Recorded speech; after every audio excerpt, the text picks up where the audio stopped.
Time. I was 19 years old, and I was out riding my bike one day. I like to think that I'm Lance Armstrong, but I know I'm not. I remember one day I was riding my bike. In 2007, I biked all the time. That's what I did. I biked 3,000 miles that year. I biked every single day. But I'll never forget there was one day where I was out biking. I was in the middle of nowhere. I biked the same road that I biked every single day. And I'll never forget, I don't really know what happened, what I was doing. I think I might have looked down at my iPod. I had like an iPod stand on my bike. I don't know if I looked down at my iPod. I don't know if I was daydreaming.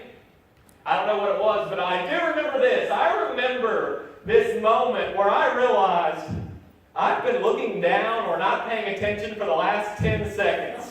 You ever have that where you kind of get alert? Sometimes it happens when you're driving. That's scary. You realize, I don't remember the last 2 miles. Did I stop at that red light? Well, that moment hit me right as my front wheel hit the edge of the road. It's one of those times where I remember, okay, this is too late. I can't correct this, and I know I'm going to go flying through the air. And no exaggeration, church. Hand on the Bible this morning for all of you. I was in the middle of nowhere where there isn't guardrails. Middle of nowhere, Tennessee. There wasn't guardrails, and I knew biking this road every day there was a massive ditch that I was about to tumble over. My front wheel hit it, and I don't know if I hit a bump on it, but I just remember flying off the road, and honest to the Lord this morning, I was flying through the air so long, I had time to think, I'm flying through the air. This ain't good. It was like Ricky Bobby on Talladega Nights. I was saying in my mind, I am flying through the air. This isn't good. And I hit the ground, and I'll never forget, I did like the rec check is what they call it. Okay, arms good, head good, I'm good. Took my bike to a bike shop later that day, and he says, your bike is a pretzel. I mean, it was bent, it was messed up. And then he took a look at me, and he said, well, it's better than you being a pretzel. He said, you're fine. He said, what happened? I said, I'm not really sure. I veered off the road, and he said, were you paying attention? It's a great question. Were you paying attention? I want you to keep that concept in mind this morning, because I want to talk to you this morning about a man named Solomon. See, we're talking about mistakes that people in the Bible made, learning to make the right choice by studying how they made the wrong choice. And I want to talk to you about Solomon. Most of us have heard the name of Solomon. Some of us might have read about Solomon or studied Solomon. To give you a little backstory on Solomon, Solomon was the wisest man who ever lived. How would you like that title? See, Solomon was the new king of Israel, and God appeared to Solomon in 1 Kings chapter 3. 1 Kings chapter 3, God appeared to Solomon as the new young king in the middle of the night and said, ask me for anything you want, and I'll give it to you. Now, if God shows up at your bedroom at 3 in the morning, it's either really good or it's really bad. In this case, it was really good. God said, Solomon, what would you like me to do for you? And Solomon said, God, I'm a new king and I'm young. I want to be wise. I would like a, quote, wise and discerning heart.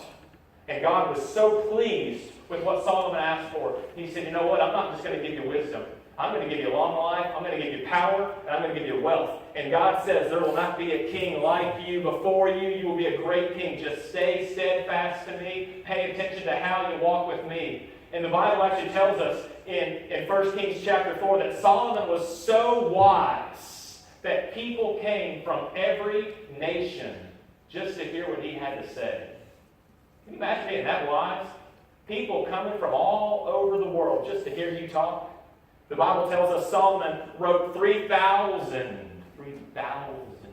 proverbs. What's a proverb? It's one of those wise sayings, you know. A bird in the hand's worth two in the bush. You know, those sayings that people say you don't ever understand. Solomon wrote 3,000 of those. And it doesn't stop there. The Bible actually says in 1 Kings chapter 9 that God appeared to Solomon a second time. So here we have this king. He's great and powerful. He has met God twice. There is no one like him in the world. People are coming from all over to hear him speak.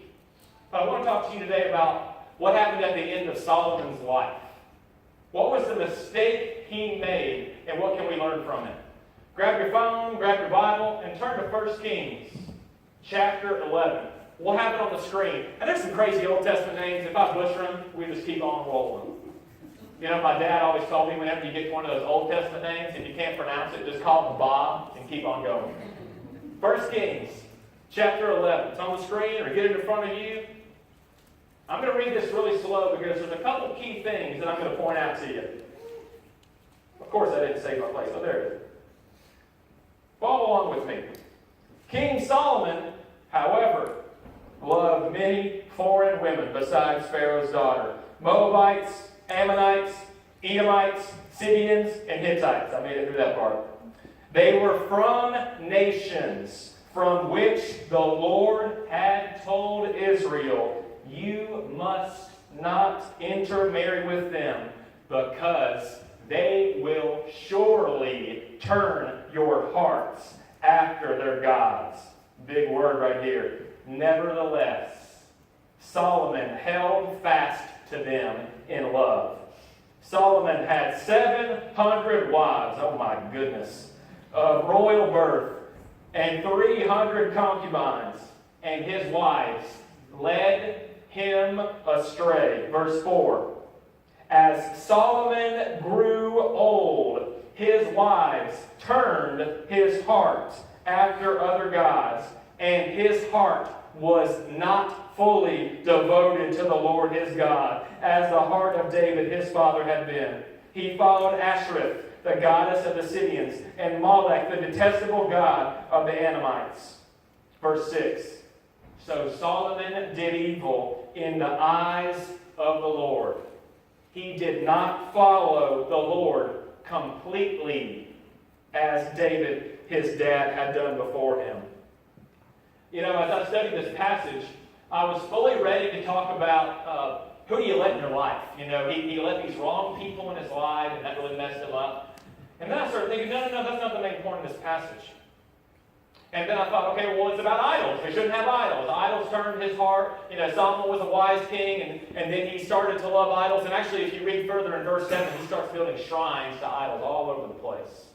But I thought, no, this isn't what this passage is about.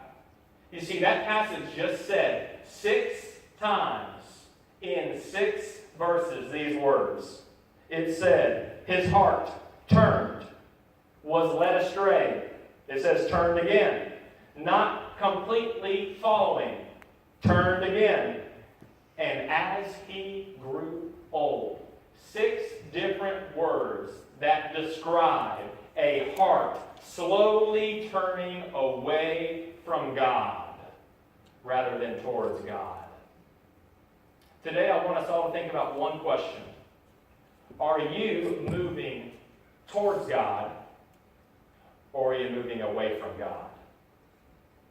Are you moving towards God, or are you moving away from God? 6 times in 6 verses it says Solomon's heart slowly faded away. And I love it says, as he grew old. Because guess what? It doesn't happen overnight. It doesn't happen overnight. Solomon became a totally different person, and that didn't happen overnight. His heart slowly moved away from God rather than towards God. It doesn't happen overnight. You know what? You don't wake up one morning and realize that you don't love your spouse anymore. That didn't happen overnight. It slowly is a heart turning over time. You know what's one of the biggest addictions in our society is pornography. Guess what? You don't wake up one morning and realize, oh, overnight I became addicted to pornography. It doesn't happen overnight. It is a lot of little decisions. You don't wake up one day and realize, oh man, I haven't been to church in 5 years. That didn't happen overnight. It is a lot of small decisions of our hearts slowly turning away from God rather than towards God. Solomon's life is a devastating example of the dangers of being slightly off course over time. I heard a famous sermon once. I forget who preached it, but the analogy has always stayed with me.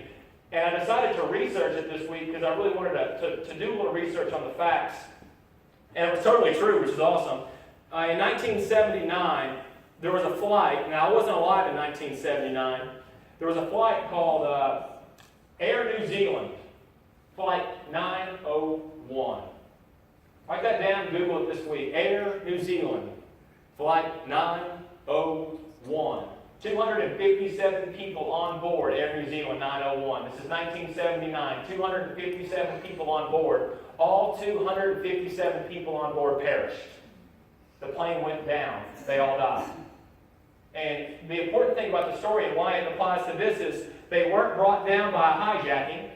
They weren't brought down by a terrorist bomb. They weren't even brought down by engine failure. What they pieced together happened to Flight 901 is that from the moment they took off, the coordinates were slightly wrong. Their trajectory, the way they were going, was slightly off. And they were slowly getting off course, slowly moving in the wrong direction. Doesn't seem like much, but hour after hour after hour after hour, being slightly off resulted in being over 27 miles off course. And every single person that day lost their life because the plane went directly into the side of a mountain. It's a devastating example of the dangers of being slightly off course, slowly moving in the wrong direction. Solomon's life is a dangerous example of what happens when we slowly move away from God rather than towards God. That's the one question I have for us today. Are you, not your spouse, not your friends, it's about you. Are you moving towards God in the right direction? Or are you moving away from God in the wrong direction? I want to add a little part. There is no standing still. I really wrestled with that this week. You're moving towards God or away from God. There is no standing still. What do you think about that? You're either moving towards Him or you're moving away from Him. There isn't in between. Do you agree with that? Got some heads nodding? Somebody disagree with it? Got some heads kind of going like this? I don't know what that means. I wrestled with that this week. God put that on my heart this week in my office, and I really wrestled with that. He said, I want you to say that on Sunday. And I said, well, I'm wrestling with it. You're not... Maybe you can. Maybe you can get to a place in your walk with Jesus where you're not really moving towards Jesus and you're not really growing, but you're not backsliding. I thought, well, maybe you can be at that place. Maybe that's where a lot of people in America are at. Maybe they're not moving away from God. They're just not moving anywhere. And the Lord, sometimes He gives me a good old smack on the head. Always out of love, by the way. God said, Jacob, what are you doing right now? I said, okay, I'm sitting in my office and I'm writing this sermon. He said, all right, wise guy. This is how God talks to me. I don't know how He talks to you. He said, no, let's be specific. What are you doing right now? And I said, I'm sitting still and I'm listening to you speak to me. And God put on my heart, He said, no, you're not. You're not sitting still. You're moving right now at hundreds and hundreds and hundreds and hundreds of miles an hour. You see, you're on earth. All of us right now, think about that. All of us right now are moving at hundreds of miles an hour as our earth spins. We just don't notice it. So the question again He asked me, you're either moving towards God or away from God. There is no sitting still. You're moving somewhere. Now I thought about that concept. None of us feel the movement. None of us feel the earth spinning. You know why? We've gotten used to it. Or you know what? We're too busy to stop and actually think about it. And that's what this morning is about. This morning is about all of us stopping to think about, look, am I moving towards Jesus Christ? Am I moving towards the great command of giving Him my all completely? Or am I moving away from Him? In just a minute, I'm going to invite our worship team to come back up. But I thought about this happened to Solomon. This happened to Solomon. Think about this, church. This happened to Solomon. I'm going to say it one more time. This happened to... Okay, you're with me. Solomon was a man. He was the wisest man who ever lived. Are you with me? He was the wisest man of all time. Guess what? He was smarter than you are. He met God twice. He's got two more on us. If this can happen to Solomon, what makes us think it can't happen to you? And what makes us think it can't happen to me? If this can happen to Solomon, guess what? It can happen to you. And if you think not, oh no, that can't happen to me, then you know what? Jesus would be saying something about your self-righteousness. You see, Jesus never warned us against humility. Actually thinking, you know what? That could happen to me. Jesus warned us against self-righteousness. Thinking, oh no, I'm good. I'm good with God. I've got this. I'm not moving away from Him. And so this morning, I want to invite you to stand. And I want to invite us all into a time of prayer. Here's what I want us to do this morning. I'm going to open our altars. Our band's going to play for just a moment. But I want all of us to give God 4 minutes. Give Him 4 minutes where you're really asking God, I'm listening. Tell me, am I moving towards you or am I moving away from you?